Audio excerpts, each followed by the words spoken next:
Really appreciate it. This is the pre-match press conference for Jamaica against the United States, first leg of the quarterfinals of the Nations League. Appreciate your support despite the inclement weather that we've had recently as well. Your presence here as well, punctually, greatly appreciated. So to my immediate left, we have the head coach of the Jamaica Senior Men's National Team, Coach Steve McLaren, and to his immediate left as well, Isaac Hayden, Reggae Boys midfielder. Before we open the floor for some questions, we just want to have a few opening remarks from our head coach McLaren before we get into the questions. Coach? Okay, I think the first is quite a sad note in the fact that the passing of Miss Ivy, a favourite amongst the staff at the JFF. She will be sadly missed, and I will miss my coffee because she gave me the coffee on every press conference at the beginning when I came over. Beautiful woman, condolences to her family, and yeah, so we're really sad about that. I'd like to commemorate that. The game, we're really looking forward to. The main goal was to get out the group and was to get to this stage, which gives us an opportunity to play against a big team. And there's no bigger team than the USA, with a new coach, world-class coach, good players. This is a step up and a test really for how far we've come and where we need to get to. So we're looking forward to that. The majority of the squad have arrived, apart from Mikel Antonio, who has a suspension for one game, and we're hoping to get him for the second game. And Ethan Pinnock, who picked up a knock at the weekend on his hip. He's under medical treatment with his club, having to have scans.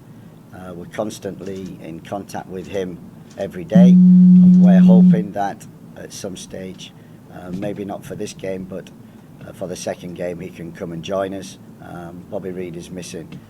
His wife has just given birth to a baby son. So congratulations also to him, his wife and family.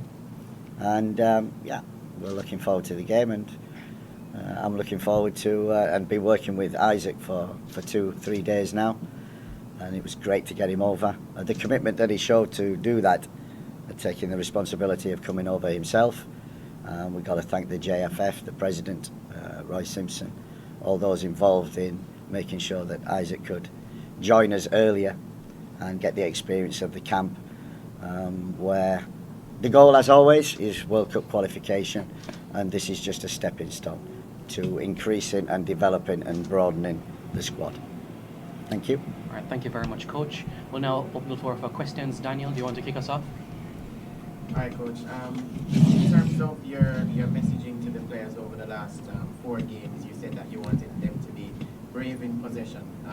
Knowing that we are playing against a tough CONCACAF team in USA, is it the same message, or is it more of an adaptation where you say let's suffer out of position a bit and try to catch them on the counter, that type of thing? I think there are exactly 2 words, or 2 statements that we've made to the team is adaptability.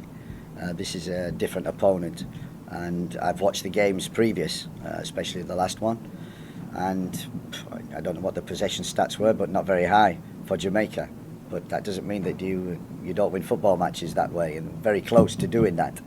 So we have to adapt every game to what we're doing, and I have to as well, because the CONCACAF is different. Isaac will find that out, playing Honduras, playing Nicaragua, playing Cuba. Now USA will be totally different. I think you have your own principles, but you also have to adapt, but stick to what you do. And one of them is exactly being difficult, hard to beat. But the other message is we have to be better on the ball. We have to deal with the ball better. We have to make sure that we have the belief, the confidence and bravery especially. And when I looked at the last game, the US came very close. The only thing, I was talking to Meron and people who were involved, players involved in that yes, was good, but we needed to keep the ball better, because all the chances were for the USA was transitions when Jamaica gave the ball away. So we have to be careful of that. Yeah, in terms of the wide position, you were impressed with Cephas and Norman Campbell and Kaheem Dixon's cameo against Honduras in the last game. Does that kind of signify the type of importance in tomorrow's game that Leon will have, knowing the quality that he brings to that position? You know, I think when I look at the squad and the talent that we've got, it's one of the reasons why I came here, because of the talent. And we've got talent in wide areas. Very good. We already knew about Karim, we already knew about Leon and Damari, Cephas. It's great. We've introduced Norman Campbell as well. So we have also Tyreek McGee, who can play in that area, wide on the right. We have good wide players. We have good speed, athleticism. That's one of our strengths, and that is something that I know. It's no secret. That's something which, you know, I'm positive the USA will look at and know a lot from the last game. So we need to use that. We need to adapt. We need to defend very well. We know that. We need to be organised. We need to be very good on transition and very good with the ball. All right, thanks very much, Daniel. Jordan? Good day, Coach. Question to Isaac, though. Isaac, we're just wondering if you have been watching Jamaican football, you know, if you have been keeping tabs on the national team, and wondering what can you offer to this midfield if you know that we're having midfield problems. So, wondering what kind of player are you and what can you offer to this team? Yeah, first of all, fantastic to be here. I have been watching a lot of the games. I've been in contact with the coach now for a little while, obviously talking about things and how I can help the team. I think, you know, if people have watched me play, they'll know that I'm a highly committed player. Obviously defensively probably stronger than going forwards, but I think it's, you know, creating that balance between attack and defence is probably my best attribute of the game. Making sure that rest defence is good, turnovers, duels, making sure that defensively we're as solid as possible, and then it gives the chance, like the coach has said, the attacking players that we've got in the team to do the damage. As I said, it's been a long time coming. It's been something that, you know, I've spoken to the previous coach about. Didn't feel that it was quite ready for me. I had a couple of bad injuries a couple of years ago, so international football at that stage was not really something that I thought was possible. Now I'm over the injuries, and I'm, you know, as match fit as I can be considering the game time that I've had so far. You know, I feel ready and feel good to contribute. Question to Coach. Coach, what do you think that Aiden can offer to this team, and how much of a pull was it that you are already aware of his talent? Yeah, At the time at Newcastle. Yeah, I knew Isaac for many years. Tremendous talent, and his move to Newcastle was, I thought, an excellent move for him, which it was initially. But unfortunately, as with all footballers, when you get injuries, it can curtail the momentum in your career, can stall it a bit, and that's what's happened. He's fought for 2 or 3 years to get back to the level that he was, and we're hoping to add Jamaica to that stepping stone, that he's able to put himself forward onto a platform in which it's possible that he can play international football, different experience, unique experience, but also one in which, you know, our target is the qualification for the World Cup. To play in a World Cup must be a dream for every player. One more question, Coach. One more question. What do you know about the mentality of this crop that you have here? What have you learned about them? The group? As it relates to the mentality. Yeah, the group is, they're a great group. Isaac he's come in, and yeah, as someone said to me this morning, the vibe is very good, and it is, and that's what I like. The energy in the room, the attitude of the players. You know, we put ourselves under severe pressure by not beating Cuba here, which we should have done, and then we had to win in Honduras. We had to draw against Honduras here. We had to win in Nicaragua, which is always difficult. So the players have shown that, they've got that mentality to win games, and different ways to win games. That's important. We'll need all them ingredients against a very, very good and very strong USA team. Thanks, Jordan. Matthew? All right, Daniel and Jared, anything from you? My question is to Isaac. How are you assimilating in the current squad? What's it like being around the gentlemen around you? It's been really good. Everyone's been so welcoming, not just the players, the staff. You know, obviously I know a lot of the players already that I've either played with before or I've played against. You know, coming in on the flight, even with Leon Bailey, you know, having discussions about the history of Jamaica team and what it's been like before was really helpful. And as I said, it's been a really good couple of days. Obviously, the most important things are the games. So as I said, everyone's just looking forward to tomorrow now and hopefully putting on a good performance and getting a good start in the 2 games. Thank you, Daniel. Eddie? Morning, coach. This US team still in transition and new coach with Pochettino. You're aware of his work. Do you think you have some form of advantage or benefit knowing that you know the coach? I don't think so. It's normally not coach against coach. It's 11 against 11, and the bench who make a difference. So I don't think that will be. You're absolutely right. He's just taken over. He's in transition. I'm probably in the same situation as well. And we're both searching for the right team and the right balance and the right formula. As I say, over 4 games we've had, I don't think I found it yet. I still think we've a long way to go. But I'm so encouraged by what I've seen over the 4 games that I'm excited about the future. And we got through the group, and we wanted a big game, an exciting game. And as I said before, there's none bigger than the USA. Any follow-up, Eddie? All right, Livy? Yes, coach. You were mentioning something similar to what I was going to ask. Based on your progression to this point, basically, what are you expecting from the Jamaica team tomorrow? And any concerns you have with the team in particular going into that game? Obviously, yeah, I think the main thing is that we know we've got talent, we know we've got potential. I think the key thing, and we've talked a lot about it from day one, is consistency. So that we don't see one Jamaica one game and then another type of Jamaica the next game. We need to be consistent in what we do, in our principles, in our rules, in the way that we work, in the way that we train. And with that consistency will come consistency of performance. And that's how you progress and get better. And that's how we will qualify for the World Cup, by being more consistent. Yes, adding to the quality of the squad, but also maintaining the attitude, the vibe, as they say, the togetherness of the team. That's the most important thing. Isaac, what is your expectation of yourself as you join up with the Rugby Boys and look forward to your first game?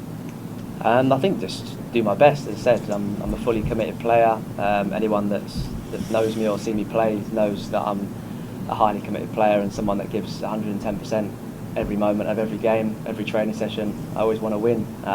So I think the main thing for me, being my first camp, is obviously I'm settling in really well. Like the coach has mentioned, the long-term aim of this situation is to try and get to the World Cup. Obviously we've got 2 massive games coming up, and I think it's just for me to bed in, contribute as much as I can, however many minutes that is, and give 110% and see where that takes us. Jamaica have been courting you for some time. What gave you the push this time around? I think, as I said, speaking to the coach and what he's trying to do with the team going forwards, and I think my family was a big part. My dad is born in Jamaica. He left when he was a young boy, but he's still got massive roots to Jamaica, and I think he was big in convincing me or saying to me that, look, I think this is something that you should do, and it's a very proud moment for him. And as I said, I think it's one of those opportunities where it's too good to turn down, to try and help build a legacy for Jamaica, help encourage the younger players that are coming through, try and be a role model for them. And as I said, reaching the World Cup is obviously the ultimate game for this country. Just one more for Coach. How you see this USA team? How you plan to approach the game in a particular way to get the result you need tomorrow? Yeah, same as we approach every game. Be organised, be hard to beat, be good on the ball, good in possession. And this game, when I see USA, I see us. It could be a transition game, and we have to transition better than they do. So we have to defend well. So that's what I see. Tough game, good players they've got. They're playing around Europe, top leagues, in Italy, top 5 teams. So this is, as always, not going to be easy. But this is why you're in football, for a test like this. So it's a gauge as to where are we at this present moment. And after the the game tomorrow night, we'll know a lot more than we did before. Fans weren't too happy for the last 2-1 result. Can we deliver tonight? Are you confident that we can deliver tomorrow night? Yeah, you know, we're also, we liked the Cuba game without getting the goals. The Honduras game was a strange game. It was as if both teams were happy with the draw because of the result of the other game. So that was a strange game, and this is going to be totally different. But you're absolutely right. The key thing is that we try and make what people say is this is the office again. So people will fear coming here. Thanks, Livy. Mr. Blake. Morning, Coach. Morning, Isaac. Morning, Bohini Blake. Cataract, all insurance, trade, UN sports. First question, Coach, to you. The significance of this game, Jamaica versus USA, what we the fans call the Pisa Derby. Many Jamaicans overseas, in the United States and here. We're very proud of our island. Are you aware of the importance of the rivalry between the USA and Jamaica? One, and they've been at the, let's say, the lucky end of some dubious decisions in the past. The phantom penalty in '98 coming right up to getting away in the last minute of the game in the last Nations League. How would you get us across the line, and are you aware of the intense rivalry between Jamaica and USA? I think so. I hope the players obviously know it more than I do, and the fans also, and that's very important. The fans are going to be so big for us tomorrow. However we play, whatever we do, they've got to be our 12th man and help us create the office, as they say. So we're well aware of that, and talking to the players, they know what they have to do. They know how tough this game will be, and you know, during the game, 90 minutes, whatever it is about the players, not about the coaches. They have to perform, and they have to have the will and the want to win. And I'm positive our guys will want that. And question to Isaac for me, and the coach. We've been, the CDM position has been our Achilles heel for a long time. We've been searching for a replacement for Anthony Granton at number 6 and 3 CDM, so we're happy that you've been able to recruit Isaac. Could you tell us what you see in him as a CDM, what qualities he brings, and Isaac, could you tell us what kind of CDM? Are you that dog, are you that fighter, leave everything on the field? Do you still have that in you, as you did back in your younger Arsenal days coming through, or are you a more finesse kind of CDM? Let the fans know, please. Go on. Okay, I'll answer that first. Please. I think it doesn't matter how old you get. You know, I've still got that dog in me. You know, I'm a fighter. You know, I give everything from minute 0 to minute 100 if it's that long. You know, that's always going to be in me. It's never going to leave me. Obviously, as you get older, you learn the game a little bit more. You can read the game a bit better than you do when you're a younger age. But no, the duels, the physicality, that's still my game. Obviously, on the ball, I've certainly improved to be a bit more of a controller. But as I said, the defensive side of my game, that's me. Coach, you want to say what you saw technically in Isaac that he would bring to the number 6 position and your overall strategy as a coach?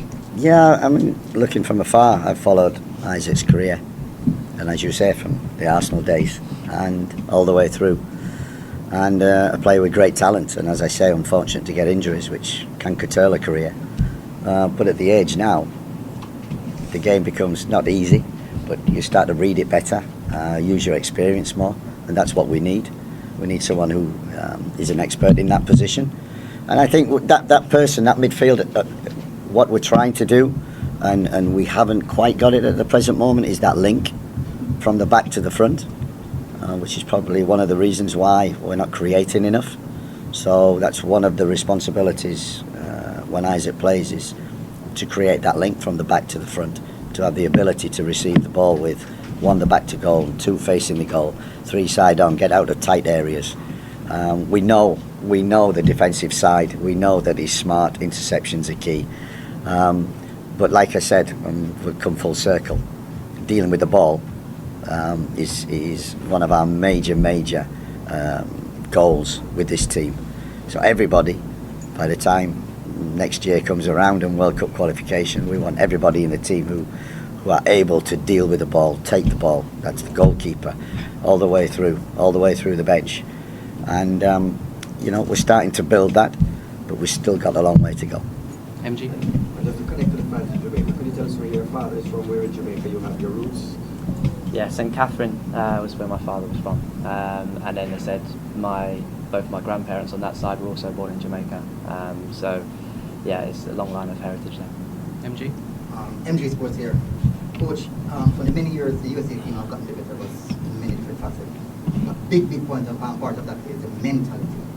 Even though sometimes they put out not the strongest team and we have our strongest team on the pitch, they still will get that edge over us. One or two times in recent history would have gotten a good game or so from them and would have gotten the result on our side, but the majority of the time it's on their side, despite the squad that they've put out. As a coach of the team, how important is it for you to evaluate these players mentally and also getting someone, a specialist in that specific area, to evaluate the players being in around the squad, just to analyze and see how best they can assist and get these players over the line? Yeah, good question. You're absolutely right. In terms of when we came here and you see the talent on the field, and you see why we're striving for consistency. Consistency is about mentality. Mentality is about coming to the camp. It's about coming on time. It's about intensive training. It's about competition. It's about every day displaying how good a player you are and the mentality. And it's about the ups and the downs. That's what resilience is about, and strong mentality. You build that, it grows. And you're absolutely right. This USA team have always got the better. And that can take you one way or the other. It can make you say, learn from that and come back stronger next time, or no belief, no confidence. We're not playing these, we never win against these, we never do that. We don't want that attitude. Okay, if we lose, no problem. They were that close the last time, so they're getting closer. And it's only a matter of time. As long as we keep belief and confidence and not look at the opponent with fear, look at the opponent as a challenge. So I hope that's what the players tomorrow will look at the USA. What a challenge this game is. That's what football is all about. Because once you've got fear, you get inconsistency. Garfield, lastly. Morning, coach. A couple of changes from the last couple of games. Bobby out, Leon back, Shamar back. How much will that influence, one, your starting 11, two, your approach to the game? Massively. I think we've introduced certain players. Norman Campbell, Tyreek McGee, done really well. Give us food for thought. We'll miss Mikel because he's kind of our talisman, our focal point up there. We'll miss him. We'll miss Ethan for the first leg, but it's an opportunity for other players to come in. And everybody's a leader out there, and that's what we need tomorrow. We need, I think the last question was right, strong mentality to win the game. More than probably talent, more than anything. But we need to be flexible, we need to be adaptable, and we need to try things as well. And that's all towards the goal of World Cup 26. So this is a journey, and this is just a process, and it's another step. All right, thank you very much, everybody. We really appreciate it. The players are getting their strappings now. What we kindly ask, wait in the tunnel until the CONCACAF officials calls members of the media.